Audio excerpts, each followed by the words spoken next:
question. You know, are we ruling out a man for the job?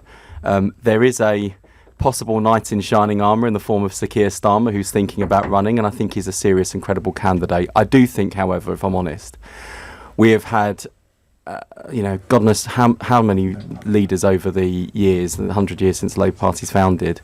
I do instinctively think it is time for a woman, and there are more than enough credible women to choose from who've thrown their hat into the ring. So I do hope the next leader is a woman.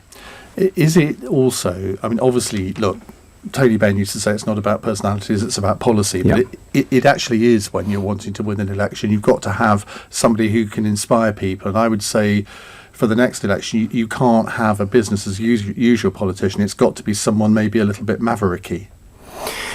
Yeah, and you've got to be able to sort of, break through in what is going to be a really challenging environment for the Labour Party, because not only have we gone down to a crashing defeat, it's our worst defeat since 1935. I think we've got to be honest about that. And the response to a defeat of that scale has to be equally seismic. Now, you've got someone like Jess Phillips, who is a huge character and is considering whether to run. I think she would be very exciting, and I think could reach the parts of the electorate that others can't reach. You want a Heineken candidate, not a Marmite candidate. And she's definitely kind of both, though, isn't she? Well, let's see. I think Jess is very interesting. Lisa Nandy, I think, is incredibly thoughtful, and both Jess and Lisa come from two parts of the country where Labour has traditionally been strong, but has just taken an absolute hammering. Jess from the West Midlands, Lisa from the North West, who's been really championing this whole issue of Labour's heartlands that are in danger of abandoning us because they feel we've abandoned them. This has been Lisa's shtick for a long time now. So I think we've got some really great candidates to choose from, but the most important thing is that we hear what they've got to say and judge them on whether they've got the strength of character and the strength of ideas to lead us back from what is a catastrophic defeat. Grace Blakeley, you come from a different part of the Labour Party than Wes, but is there anything that he said that you'd really take issue with there? I mean, I certainly think it has to be a woman, and I certainly think it has to be a woman from outside of London. I can't imagine Keir Starmer winning back Workington or Ashfield. Emily Thornberry? I can't imagine her doing that either, particularly given her history. That's enough, Andrew Pearce. She'd be terrible. She'd be the worst. I mean, are you referring to the England flag thing in Manchester? And various other things that we recently, have surfaced. But I mean, I agree with Tony Benn on all things, and this as well, that it is about policy. Is it, though? I mean, really? to be fair, also, when you said that, I did think that's been, the way that the left of the Labour Party thinks is that it is about policy. It is about, winning the arguments. We have these big challenges that we need to address. This is the policy direction that we need to take in order to do that. But I think, from being on the doorstep, from hearing the response to Corbyn, and contrasting his leadership style, which was not particularly decisive, quite kind of conciliatory, with the Johnson style of just, bash it through, get things done, don't take anything from anyone. It doesn't matter how many scandals you have, you just, go ahead. There's clearly something to be said for strong and assertive leadership. So perhaps that is something that we need to just ram through the policies. See, I would put that slightly differently. I would say, I understand why you put it that way, but isn't it the contrast between optimism and negativity? And Boris Johnson is seen as somebody, forget policies and all the rest of it. He is seen as somebody who exudes optimism, about sometimes optimism that goes too far. But Jeremy Corbyn just came across as relentlessly negative the whole time. Yeah, maybe. And I think that's perhaps the difference between him in 2017 and 2019. Because in 2017 he was positive because, there was a much greater sense that it was a campaign built on hope, that there was a real chance not just to win, but to completely reshape the conversation, particularly about the economy. And that campaign was much more positive, and he hadn't had that several years of kind of relentless onslaught from various parts of the media. So that clearly wore him down. It was a more negative campaign. It was a less coherent campaign. There was not really a kind of narrative that ran all the way through. For the many, not the few, was incredibly powerful. And there just wasn't, I think, as well, internally, the strategy and leadership within Jeremy's office to be able to come up with a similar sort of campaign the second time around. Wes is nodding. This is great that we're building consensus here from two wings of the Labour Party. Broad church. But I want to challenge you just on one thing, though, there, Iain, because as well as talking to Conservative voters in my own patch, I also went out into Essex and spoke to Conservative voters in very brave of you, Rochford and Southend East. So, as an Essex boy. Interesting. Well, I'm a London Essex MP, really, aren't I? It depends on which bit of the constituency you're in as to whether people think London or Essex. Anyway, that's a digression. The point is, I was struck when I was out knocking on doors in Rochford and Southend East in a very solid Tory area that there was no love for Boris Johnson on the doorstep. I think Boris Johnson still has serious issues of trust that hang over him. I think people aren't really sure whether he's motivated by public duty in the way that his predecessor was. We may come on to sort of Tory things a bit later on. I'm kind of chomping at the bit to get stuck into, devastated by the result. I want to get stuck into the Tories because I think they'll be more vulnerable in this Parliament than the election result would suggest. Andrew Pearce. I think they just cannot go for somebody like Emily Thornberry. It would be a terrible, terrible mistake. She's seen as sneering and snooty. That damaging row with Caroline Flint, she's having to sue because it is so explosive what Caroline Flint said about her, that she says her constituents are thicker. This idea that people are still in the Labour Party looking down on people who voted for Brexit. She denies it, of course she does. And she's suing because it is a potentially fatal blow, I think, to her campaign. And she's the first to formally declare. I think it is time Labour chose a woman, though, because the Tories have had two female prime ministers, one highly successful, one not. But Labour Party is supposed to be this great party of equality. It's a joke, frankly, that they still haven't had an elected woman leader. It really is embarrassing. And there are plenty to choose from. I like Yvette Cooper. She won't get it. Who do you think Boris Johnson would least like? I think he'd be fearful of somebody like Jess Phillips because I don't think he'd quite know how to play her. I think a woman for Boris Johnson would be more difficult anyway. At the dispatch box, I think he's always found it more difficult up against a woman. And I think... So to speak, yes, pardon the expression. And I think a knight of the realm like Keir Starmer, as Grace said, he's not going to play very well in Wakefield, is he? Let's be honest. And he's also trying to pretend he's something he isn't. He's a Blairite to his bootlaces, and yet he's trying to appear on the radio this morning that actually he's got quite a lot in common with the Corbynists. He hasn't. Build that big tent, yeah, I guess. He hasn't. Richard Holden, now you beat one of the candidates who could have been a candidate for Labour leadership, Laura Pidcock. I did. Were you expecting to win? By the end, I thought we tipped it over the edge. I thought it was about a couple of weeks out. I thought it's absolutely on a knife edge, and then going into it, I thought on the evening, I thought we will do this. And I saw the boxes being opened, and it was clear that we were going to win by more than just a few hundred votes. In the end, by just under 1,200. So that was good. And she would have been quite a formidable candidate because whenever I interviewed her, she was very positive, very exciting in a way, or very excitable as well, which I mean in a positive way.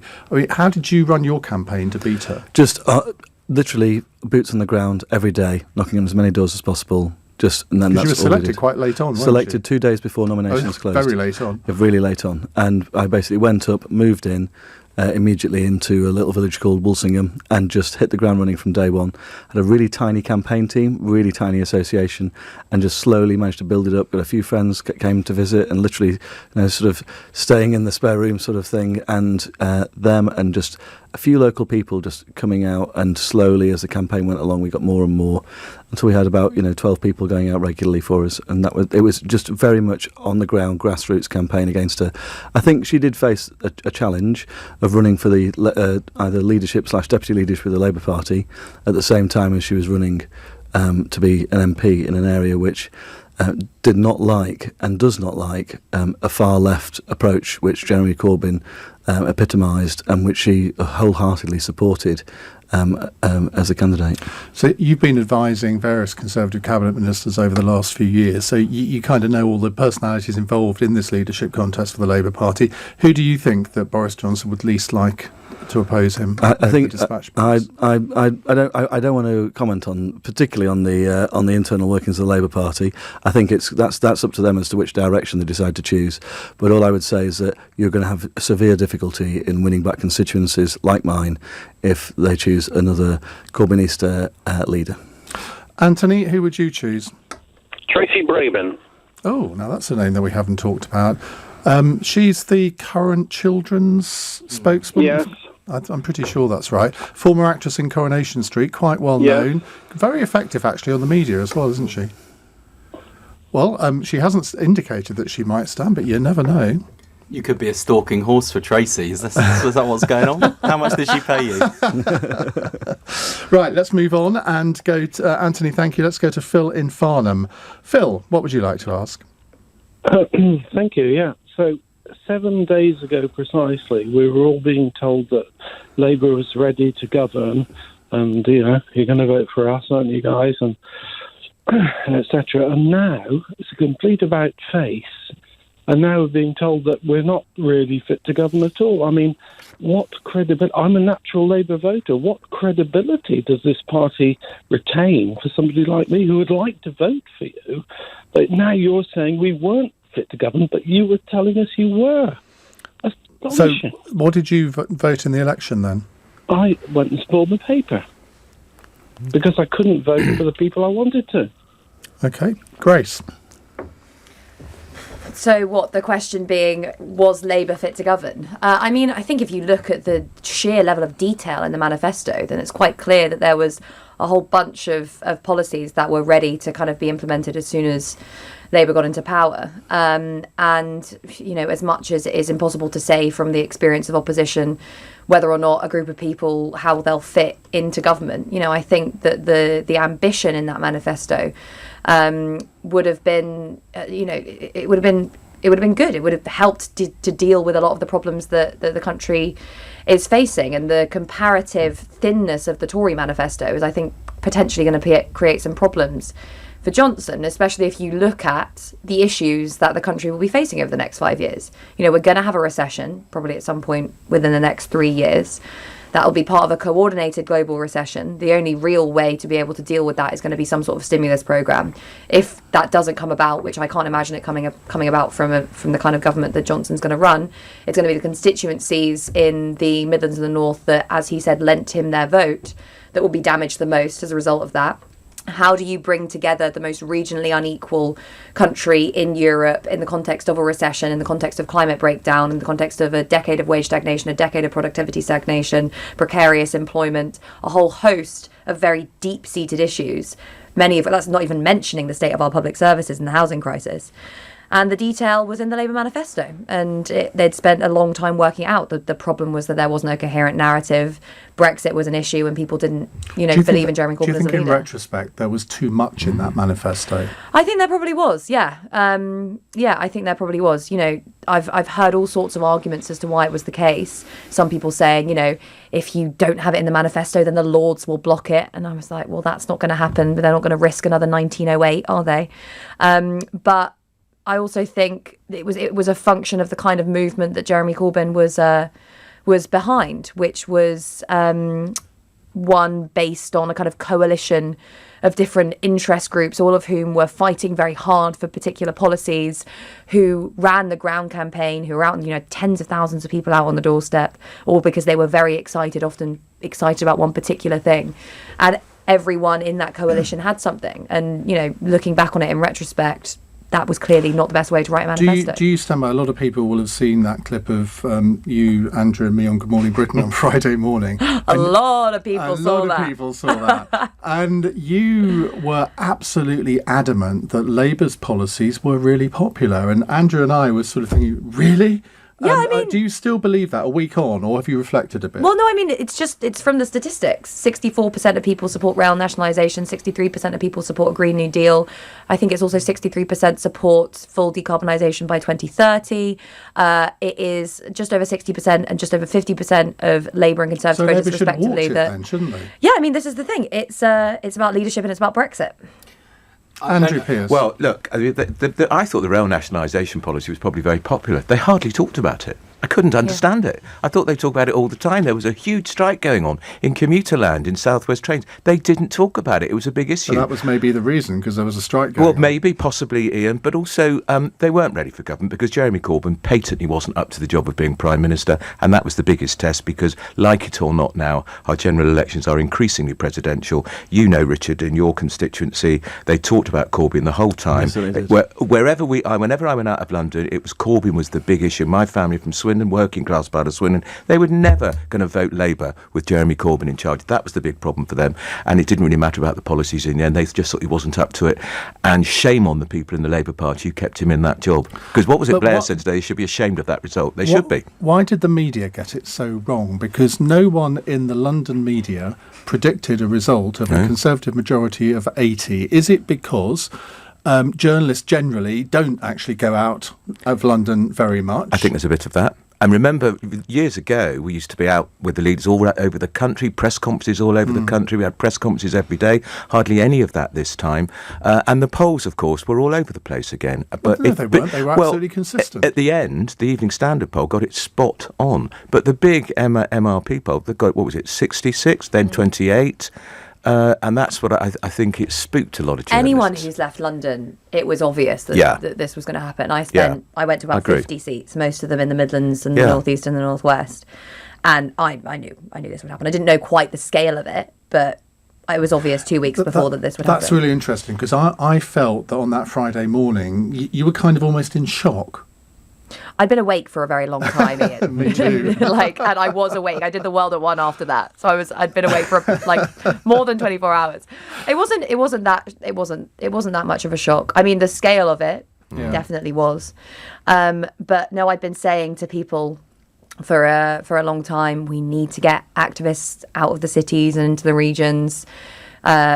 I obviously was a supporter of leaving the European Union, and I've been saying for a very, very long time, not just because of the reasons that I thought we should leave the European Union, but because of the impact it would have on those basically what is the new British Rust Belt.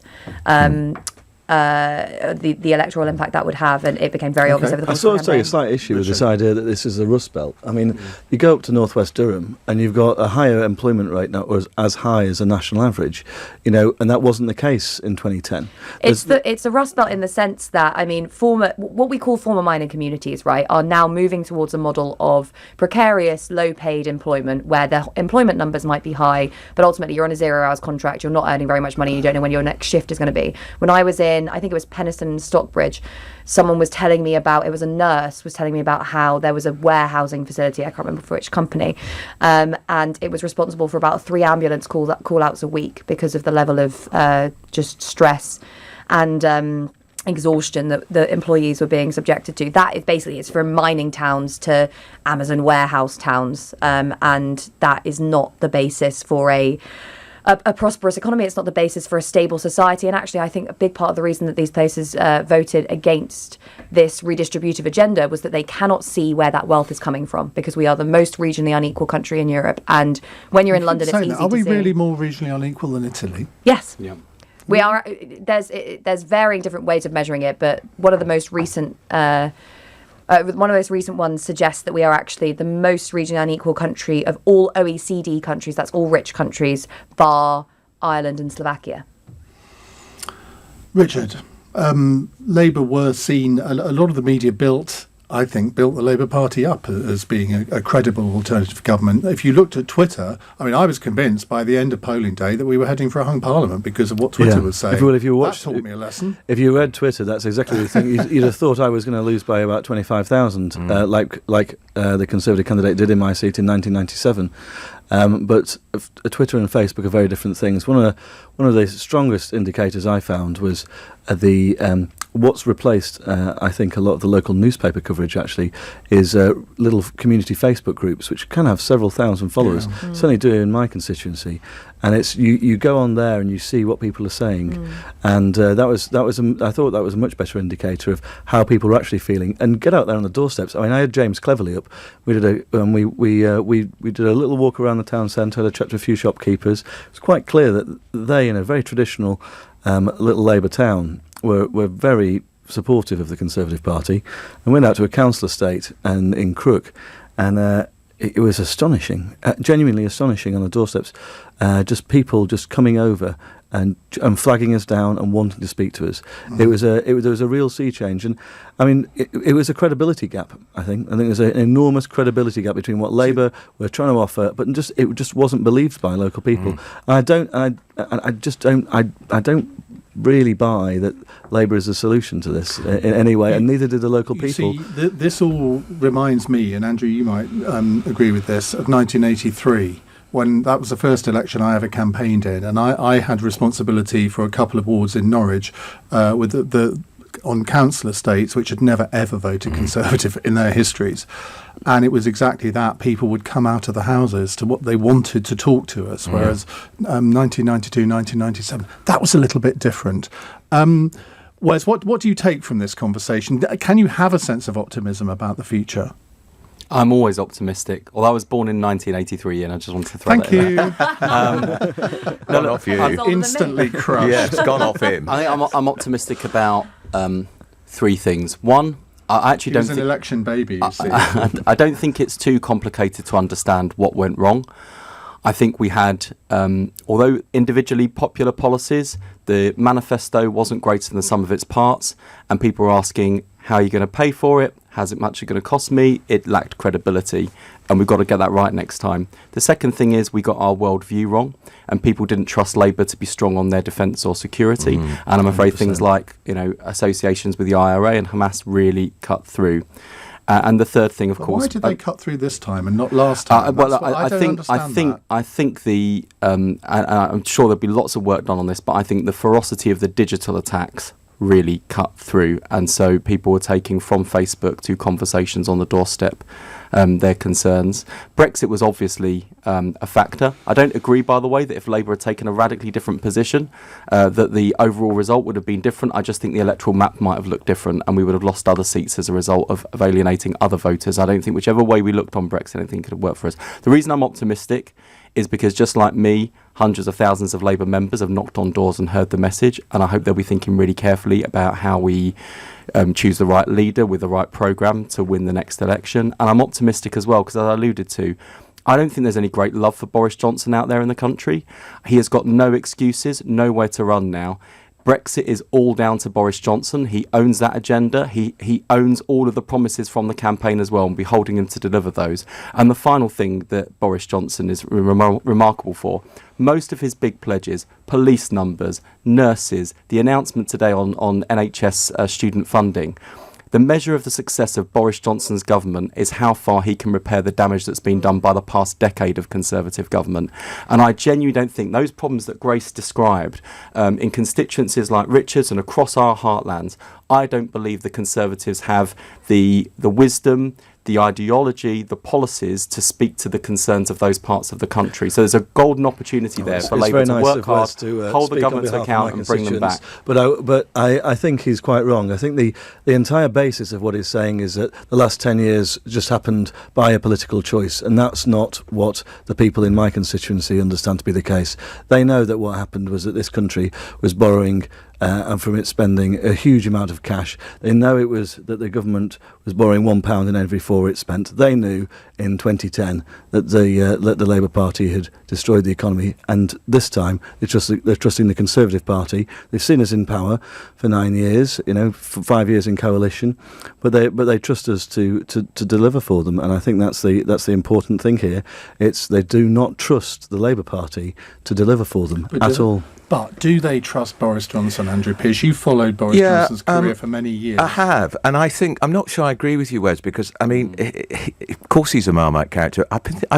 I saw him out on the campaign trail during this election. He still gets a huge following. There's something of a rock star about this guy. Red car, Amazing. 17% swing, turned up. That his sheer presence in that constituency turned that decisions. The media reporting of all of these Boris Johnson visits, though, was to concentrate on the single heckler. We never saw any of that. Exactly. And he's just imbued the Tory party with a great sense of enthusiasm, and you used the word earlier, in optimism, and he talks in an optimistic way. Jeremy Corbyn's campaign was so negative. All this tax on billionaires, what was that about? Why do we hate billionaires? Why does the Labour Party... Well, Grace is laughing. It's stupid because billionaires pay a lot of taxes. Corbyn's campaign was them against the rest. I'll be honest. the reason we lost the election wasn't because ordinary people were crying tears for No, I'm billionaires. sure not. That was the least of our worries. I wish it was as easy as that. But Grace, I mean, you're finding this hilarious, but do you not think that, okay, most people won't have aspirations to be billionaires, of course not, but they might have aspirations to be millionaires? And Do you know the difference between a million and a billion? I do. Funnily enough, I do know the From difference. me? From my little number I like to pull out. And the thing is that people saw that and they thought, well, that's a cap on aspiration. It would take you 12 days to count the numbers to a million. It would take you 32 years to count the numbers to a billion. There are 150 billionaires in this country. Most of them don't pay very much tax because they're able to avoid it or evade it or whatever. How do you know how much tax they pay? Well, I mean, you know that, for example, specific individuals have been able to avoid tax. For example, the Grosvenors were able to avoid that big chunk of inheritance tax. There are accountancy firms that make huge amounts of money from being able to help people avoid their taxes, and we know that trillions of dollars are stored in offshore tax havens, some of which comes from the UK. You know what? I think I'm going to be fascinated to see how this ideology and how this rhetoric holds up over the next 5 years, because Johnson claims actually now that, you know, after a decade of austerity, after a decade of you can't possibly spend more than you earn, that suddenly they've turned up a load of money. And what's going to be really interesting is what happens when the economy goes into recession, because at that point... This is what Labour are relying on, basically. It's not what Labour's relying on. Absolutely relying on negativity. They talked down the North East of England and they got what they deserved, which was absolutely the campaign's over now, mate. You've got to govern. And attack the voters. Attack the voters, because that's what you're doing in a sense, Grace. Absolutely not. Yes, I do not think it. Absolutely not. No way in hell. Think they made the wrong decision. The anti-aspiration issue was a big factor. I don't actually think it's about the billionaire thing, by the way. It was more to do with, I mean, my constituency on the London-Essex border, we're all the same. A lot of us from working class backgrounds. We've gradually moved to suburbia. People have managed to buy their own home. Maybe they run their own business. They're lawyers, doctors. And they might be on decent wages, actually, probably above the national average, but they don't feel wealthy at the end of the month because they're spending lots of money on their kids and their education. They fork out for private tuition.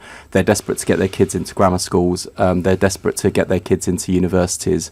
And I think for a lot of my voters, even those who gave me the benefit of the doubt and those who didn't and voted Conservative, the Labour Party didn't quite strike a chord at all with their ambitions, and now, I think we've got to correct that for the future. I should tell our listeners that you can phone in on subjects other than the future of the Labour Party, because at the moment every single call is about the future of the Labour Party. Well, it's not London, it's all over the country. Got a call from Wales, from Denham, from Liverpool. They all want to talk about the Labour Party, which we can do, but there are other subjects available. 0345 6060 973.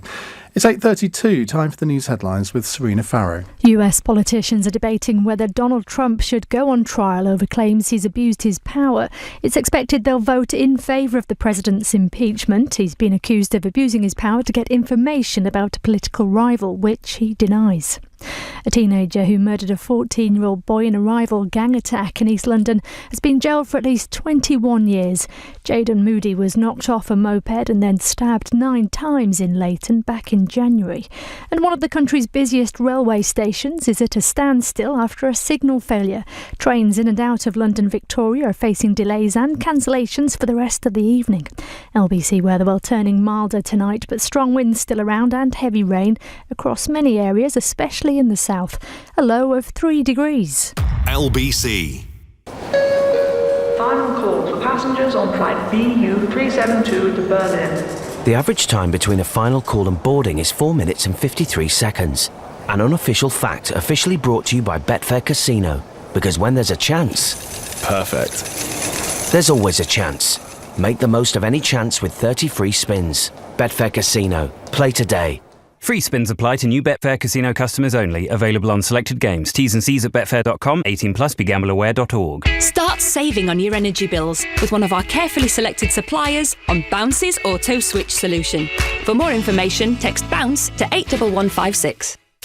Ah, the great British roast. Where mobiles are set aside, the TV goes off, the family comes together, and everything stops.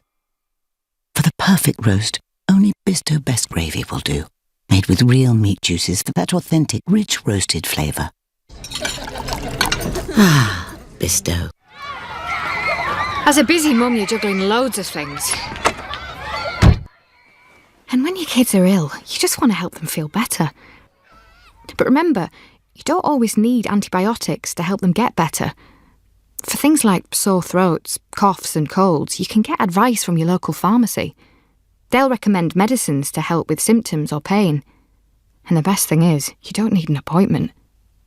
To find your nearest pharmacy, search NHS Choices. I'll give you 20p for it. 50p? £5. Isn't it great when you get more for something than you expected? Scrap or part exchange with Vauxhall and we'll give you a guaranteed £4,000 towards a new Crossland X or Grandland X with 4.9% APR representative. Search Vauxhall Trade It. T's and C's and restrictions apply. Trade-in car must be registered in your name for at least 90 days. Available on conditional sale and personal contract purchase only. Subject to status, 18+. Vauxhall Finance. Other deposit contributions may be available if you don't have a trade-in vehicle. Need last-minute gifts? At littlewoods.com, find the latest toys, tech, fashion and fragrance from the brands they love. Order by midnight on Sunday the 22nd of December for inclusive delivery in time for Christmas. All with free returns. Own Christmas at littlewoods.com. Available on most small in-stock items. Cross Question with Iain Dale on LBC. Text 84850. 8:36 here on LBC. You're listening to Cross Question with Wes Streeting, Labour MP for Ilford North, Richard Holden, Conservative MP for North West Durham. Does that still sound odd? Have you got used to it yet? I'm starting to get used to it, slowly. Grace Blakeley, who's got a new job on Tribune magazine, haven't you? And Andrew Pearce, consultant editor at the Daily Mail, and of course LBC presenter on Friday nights when I'm not here. Yeah. Now, let's go to another question. Alex is in Watford. Hello, Alex. Good evening, panel. Good evening, Iain. Hi. Your podcasts have been very, very good. Thank you very much. I like them. Very, very, very, very good indeed. Have you listened to the latest one with Jackie Smith? A 2-hour podcast with Jackie Smith for the many. Have you listened to that? Wow. I'm working through the ones in in Edinburgh. Oh, well, you can get on to For the Many after that. What's your question, Alex? Right, my question is this. Do the panel agree that Nicola Sturgeon will take Scotland independent and it'll be very imminent with a legal challenge? Andrew Pearce. I don't think. We have to wait for the Scottish elections in 2021. I think she'll probably do well then, and then she'll push again for a referendum. I don't think Boris Johnson will give her one. Just simply, just don't think he'll agree to it. Although I'd be tempted to say he should call her bluff because I don't think they'd win, the Nationalists. Do you not think that there is actually a bit of a moral obligation to allow another referendum, given that they won the last Scottish elections? They swept the board in this general election, and who knows? She did say though last time, didn't she? It was a once in a lifetime. Yeah, but circumstances have changed. True. But I don't think Boris will agree. He might, but I would be if I was him, I'd be tempted to call her bluff. But he will not want in on his watch the Tory Prime Minister who presided over the breakup of the Union. He couldn't bear that. That would just be so awful. And he will be wary of course, what David Cameron's record in the history book will be all about the Brexit referendum. Yeah, absolutely. Grace Blakeley. I agree. I don't think Johnson will give Sturgeon the referendum that she wants. I think part of the reason the SNP did so well, I've got this graph up on my phone now just to double check this, is the vagaries of first past the post. It basically shows the SNP getting less than 50% of the votes, and then that staggering number of MPs. And that's what happens when you have a three-party contest, which kind of has a particular regional makeup in a first past the post electoral system. So I don't think that there is any massive moral obligation. There would have been a political obligation, probably had Labour gotten in, because they would have had to probably go into coalition with the SNP. So that's, in many ways, Sturgeon's gambit, which was to hope for a coalition with Labour to get another referendum. And I don't think that's going to happen now. That's an interesting point about the voting, because, of course, I think I'm right in saying that about a third of SNP voters voted to leave the EU. The number of Scottish people who voted leave is more than have ever voted for the SNP. So when you look at it in actual voter numbers, they haven't got this sort of hegemony that they sometimes like to I think the only portray. reason they got it this time was basically because if you wanted, it became another indie ref type thing, in the same way that this was a Brexit election, this was an indie ref election in Scotland. If you wanted to not have another referendum, you voted Tory. If you wanted to have another one, you voted SNP, and Labour just got hollowed out. Richard?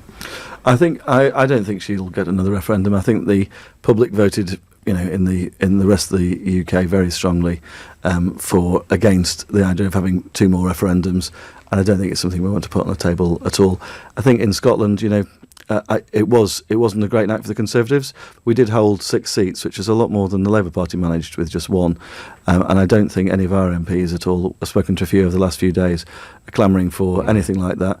And I also think there is I'm not quite sure that the Scottish election was seen in that context. I've spoken to some of the Conservative candidates who I'm close friends with, who lost their seats, and a lot of them actually saw increased vote shares, but then a consolidation of an anti-Tory vote against them.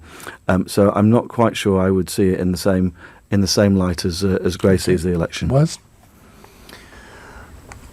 Firstly, I never bought the idea that a Labour government would be a bigger risk to the union than a Conservative government. I do think that particularly this character of Conservative government risks bolstering the SNP.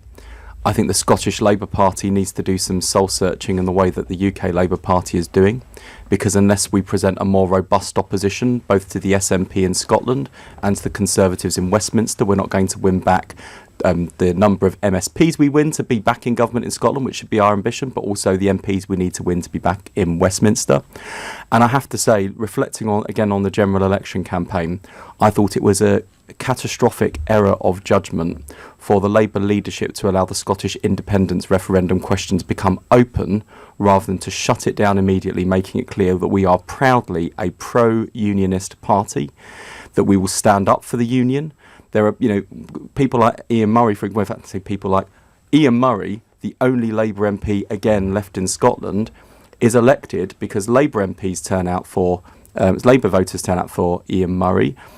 He's got a big personal vote as a constituency MP, but crucially, pro-union voters who might otherwise vote Conservative know the best way to stop the SNP is to vote for Iain. And it was a really stupid error of judgment to allow that issue to be opened up. And this whole nonsense of, we're not going to have an independence referendum for the first 2 years, but maybe year 3 and 4. Did everyone at HQ and the people who have paid a lot of money to do the strategy forget the big post of Nicola Sturgeon with Ed Miliband in her pocket? Of course it was. But we've been here before him. We were here in the 2015 general election. There was literally a big picture of Alex Salmond at the time, I think it was, with Ed Miliband in his pocket. David Cameron says that was a major factor in how he got a majority. Tell me about it, because that image. Tell me about it. I won my seat in 2015 against the Odds with a 589 majority, and that cut right through to voters right across the country. I think it played exactly the same, the double referendum thing, and the idea of another 2 years or more of battling over constitutional issues when the public want to get it done on Brexit and then move on to talking about domestic matters. People were fed up of these constitutional issues dominating the debate. In England, it played down here as much as I think it probably did in Scotland as well. This all implies that there wasn't really an optimal route for Labour to go down, because in the same way as what we've seen with Brexit, if the conversation is dominated by this question, and this is what Jeremy opened the question. Mainly, not really. He was responding to the... No, John McDonnell opened the question, and he did it in my Edinburgh show, and I thought he had misspoken, but it was clearly a deliberate strategy to sort of sidle up to the SNP. It's absolutely crazy. It was a big mistake. And look, there's a principle here, and look, it's not for me to tell the Scottish Labour Party what to do. We've got enough problems in Westminster. I don't want to take on other people's. But there is a thing for me, which is a deeply principled thing about the future of our country and what would make us stronger, particularly in the world we now live in. And, without opening up the Brexit debate, I was broken-hearted. We've lost our role in one union. The idea that we would break up the United Kingdom, I think, would be a disaster for every part of the United Kingdom. And we've got to defend the union, and we've got to work together to defend the union. Right, let's go to a break slightly early, and I want to fit in 2 more questions before we finish at 9. So I'll ask you to keep your answers a little briefer in the next question, which is on housing policy. It's 8:43. Eddie Mair, Monday to Friday from 4 p.m. on LBC. The leader, roundly rejected by the electorate on a massive scale, is going to be in charge while Brexit takes place. That's the Labour plan, is it? Eddie, it's not me that sets out this time frame, it's the NEC. Well, you could speak up. You could demand change. Well, I'm saying we've got to get on with it. No, you're not. You're saying wait till spring. You're saying 2 contradictory things and pretending they're the same thing. Do you wonder why you lose election? Eddie Mair, Monday to Friday from 4 p.m. LBC. Global Player. Radio, playlists and podcasts. Where it's all together and all for free. Download it from your app store now.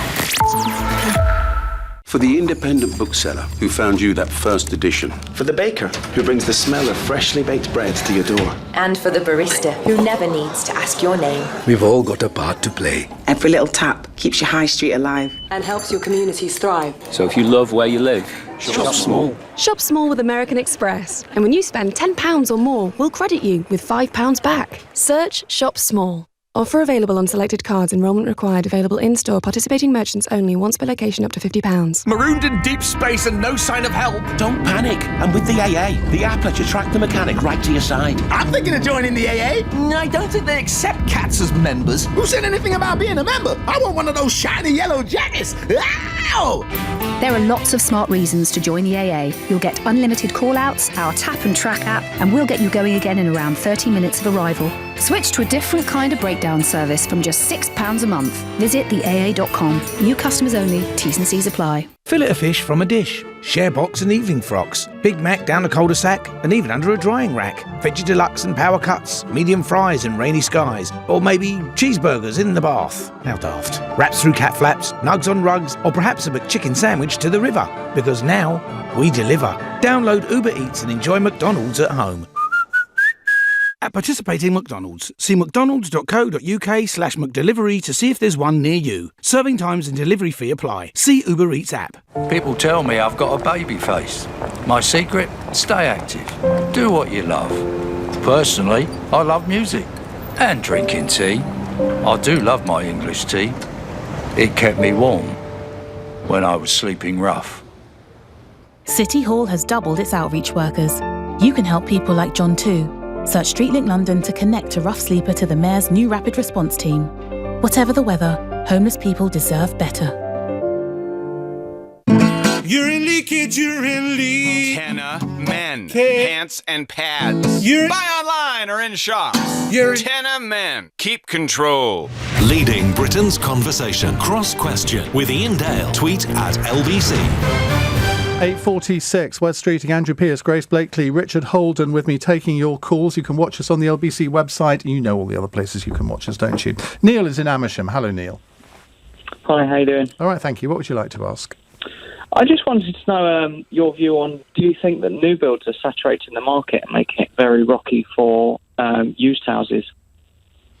Well, that's an interesting question. We had Liam Halligan talking about his book Home Truths last night. Richard Holden. I wouldn't say so. I mean, not in Northwest Durham anyway. I mean, we are lucky to be one of the parts of the country where if you're on a reasonable, decent full-time wage, you can still buy a starter home. In the constituency.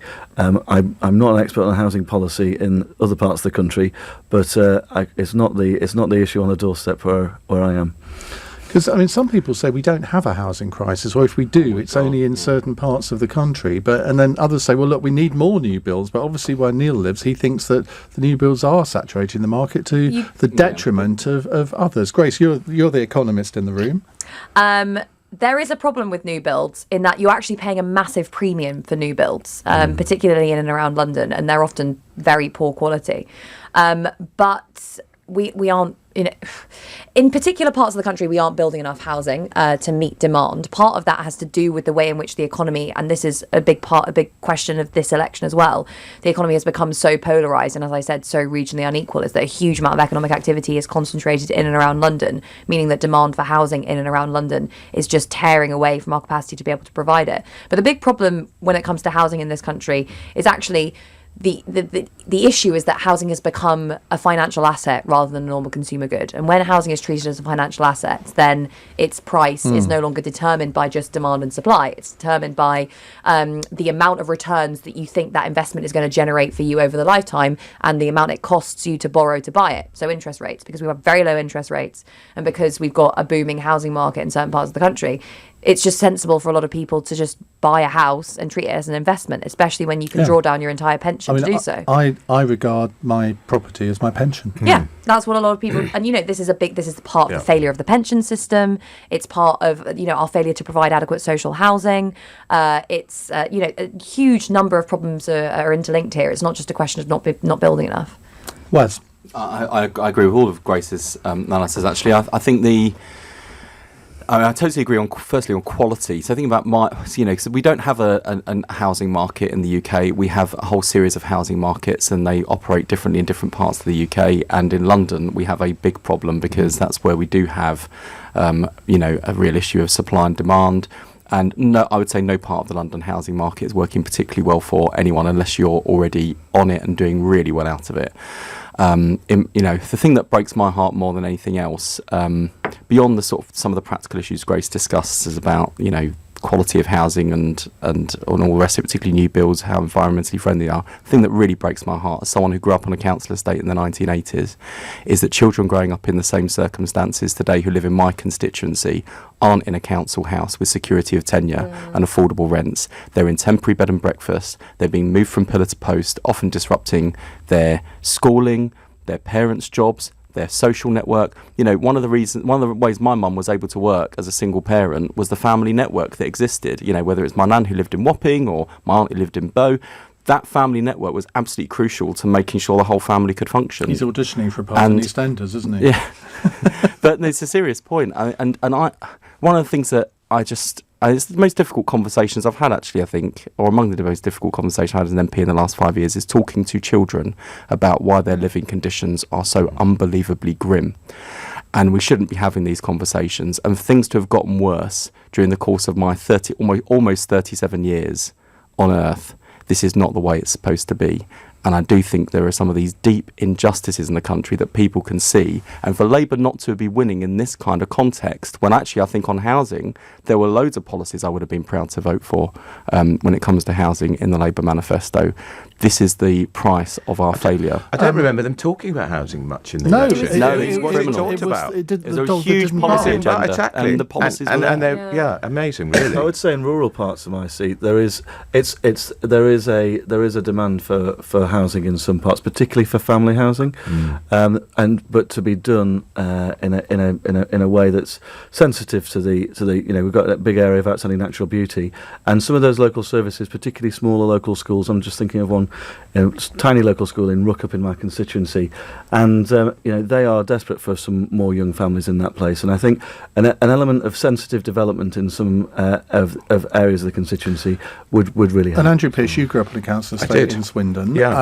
Do you not think the Conservatives have missed a trick here, and maybe policy might change over the next few years, and it might be bizarrely the Conservatives that start quite a big council house building programme? And that would be a great way of particularly getting to those supporters that Boris Johnson said, we've borrowed you, we've lent you. If they do it, particularly in some of those areas in the north and the Midlands, I think it would be a fantastic policy. Because Mayor Khan, of course, he's under constant criticism for not building enough houses in London. I got an email today wanting me to have a go at you for some development in your constituency on a park that somebody's very exercised about. This is, and I take it on. This is the manifestation of the housing crisis, right? So my council, which doesn't have the borrowing powers it needs to build the number of council homes that we need, and we don't have the development going on to provide the proper homes, in order to lift some of those kids out of the grubbiest temporary accommodation, the council is building in modular housing homes, which I think, by the way, are not up to the standard that the states should be providing for families on low incomes. But this is somehow, these modular homes are still better than what we're already putting children and kids in. And so we end up in this invidious position. And I actually found it's a real moral dilemma as a constituency MP, right? Because you've got a park, it's well used, the park will still be there, but some of the park will be used for this new modular development. Now, whose side should I pick? The children who want all of the park to play in a not very affluent part of my constituency, or the children I have to look in the eye on a Friday afternoon to tell them that actually I can't get them out of that bed and breakfast into somewhere better? These are just the most awful choices, and they've got to be better, more fundamental solutions to the housing crisis. It's mad that we're in this. It's mad that we're in this scenario, because when you build social housing, it is an asset that produces returns for the state over the long run, and should therefore not even be included in borrowing statistics. Right, Anne-Marie in Wandsworth says, Iain, congratulations on such a diverse yet smooth cross-question debate. No shouting, just plain talking by your guests. I could listen for another hour. That'll disappoint all the Don't people. encourage Grace. She might start shouting again. Thought Grace, Andrew and I were going to have a massive row. GMB like you to shout at each other. They ask you to. Grace, I just sat there and chuckled the whole way through. I was enjoying chuckling. I participated at one point. You did. But then sat back and let them go at it. Let the women fight it out. Shuvik is in Eltham. Shuvik, quickly your question, please. Yes. What do the panel believe would happen to the value of sterling and the value of shares in the event of a no-deal Brexit? Well, we're not going to have a no-deal Brexit, are we? We're leaving with a deal on the 31st of January. Johnson's deal is pretty much priced in. Yeah. I mean, I think what he actually means is if we don't get a trade deal by the end of December. Right. Because we have seen a fall in the value of sterling and the stock market over the past few days because he's introducing this new law that prevents him from extending the transition period. What do you think would happen? I mean, Grace? he's obviously just doing that as a way. I mean, he's thought from the very beginning that his big negotiating tactic was going to be to get down to the last minute and then make the EU fold. I don't think he's actually going to go for a no-deal Brexit. He doesn't need to. He can get his deal passed and his deal's fine. His deal satisfies basically most of the Conservative Party. It's much harder than any deal that anyone, even on when the Brexit Party was campaigning for in the referendum.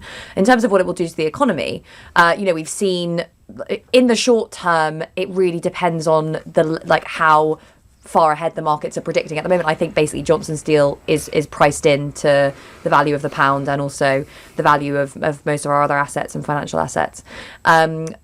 If we get a no deal, then yes, we will see another fall in the value of the pound. We'll probably also see a fall in capital flight out of our assets. And yeah, I mean, the longer term impact, of course, is also there, which is if we don't get a trade deal and if we get a no deal and no trade deal, then that's obviously between 5 and 10% off long run GDP, and it also probably catalyses that recession that we're due anyway. Richard Holden, isn't the most likely outcome of this that there is some sort of skeleton trade deal at the end of December? It may not be a completed one, but it's enough to essentially reassure the markets that it's all going to happen smoothly. I think everybody said that the Prime Minister wouldn't be able to get his new deal through. And he got a new deal, and he's then got a new Parliament which is going to deliver the new deal. And I have absolute confidence that the Prime Minister will be able to deliver exactly what he said going into the end of next year. He's also got Tory MPs who owe their allegiance and loyalty to Boris Johnson in a way Mrs May never had that luxury. Some of us worked on his leadership campaign. Exactly. So he's not going to have the problems previous Prime Ministers have had with truculent backbenchers. Wes, very quickly. The Westminster politics might get easier for Boris Johnson, but reality will still bite when it comes to the future trading relationship and the fact there are so many sectors of our economy that rely on just-in-time manufacturing, the movement of parts, the movement of people. The have our cake and eat it philosophy is not going to survive contact with reality, and that's the point. Get Brexit done. We've been told it's so easy. We saw all the promises during the referendum. I accept Brexit is now inevitable, but don't for a minute imagine that I will not be, along with loads of other pro-European MPs, absolutely sharpening the knives when it comes to skewering the government over their failure to deliver everything that was promised. Because anything less than what was promised would be a breach of trust too. And by the way, if it turns out, as I expect it will, that Brexit isn't as good as what we already have and does undermine our economy, our place in the world, and by the way, our sovereignty too, because suddenly, we're being flung here, there and everywhere when we try and strike deals with countries outside the European Union. We will absolutely not just be there to say I told you so, but I hope to be able to offer a better alternative to the country so that we have a better election result than the one we had last Thursday. Just remember, always optimism, Wes. I'm optimistic. I shall be holding the government to account optimistically. Hang on, because we've got a quick final text question before we close. Martin in Bedford says, as this is the last cross question of 2019, can the panel pick one person who should be named Person of the Year and why? Andrew Pearce. Has to be Boris Johnson for winning a landslide best Tory result since 1987. Has to be Boris. Richard? Well, I'd go for Boris or Jeremy Corbyn. For both of them were key players in delivering the Conservative election victory. I can guarantee that Wes won't pick either of them. Yes. And you would be correct. I would like to pick Greta Thunberg because I think she has put the climate crisis on our national and international political agenda. And she has shown Donald Trump up to be an even bigger man-baby than we already knew he was. She got found out this week, though, didn't she? Because she did a selfie of herself, a bit like Jeremy Corbyn, sitting in a train in the sort of without a seat, saying, "Oh, it's so crowded." And Deutsche Bundesbahn, because it was in Germany, then tweeted, "Yeah, what a shame you didn't sit in the first-class seat that we provided for you." She's a woman of the people. Okay, you leave Greta alone. I'm not having Grace? this. Well, if I can't give it to Tony Benn posthumously, then You can't. Alexandria Ocasio-Cortez. Why? Because she's brilliant. You know, the biggest issue, the biggest challenge that we as a nation, as a world face over the next decade, over the next several decades, is climate change. AOC is championing this idea of the Green New Deal, and that is literally the only way that we're going to be able to decarbonise in time. Thank you very much Who's to all yours? of you. Who's yours? Yeah. Oh, God. No, don't put it back on me. I don't Come know. on, Mr. Presenter. I can't think. James O'Brien. I'm sure he will think that's very fitting. He's had a very good year. Yeah, Don't you think? Yeah, his book sold very well. It was an incredible bestseller. I don't think mine's going to sell as his this year, but how's yours sold, Grace? Pretty good. I was Shall we just give saying it- to Andrew, it got a spike the other day from that GMB appearance. Yeah, Shall we give it another spike? Please do. It's You've been called so good. Stolen: How to Save the World from Financialisation. There, that's an optimistic note to finish this year's Cross Question on. Cross Question will be back on January the 8th. I can't remember who's on it, but it'll be some gorgeous people. Happy Christmas to you all. I haven't wished anybody a happy Christmas yet. And to you, So Ian. you And are Happy the Christmas. first. Merry Christmas. And God that bless means us, that I'm everyone. finishing the programme a little bit late. We're going to talk about Donald Trump in a minute. We're going to be asking, does he deserve to be impeached? Because he's going to find out in the next 3 hours whether he will be.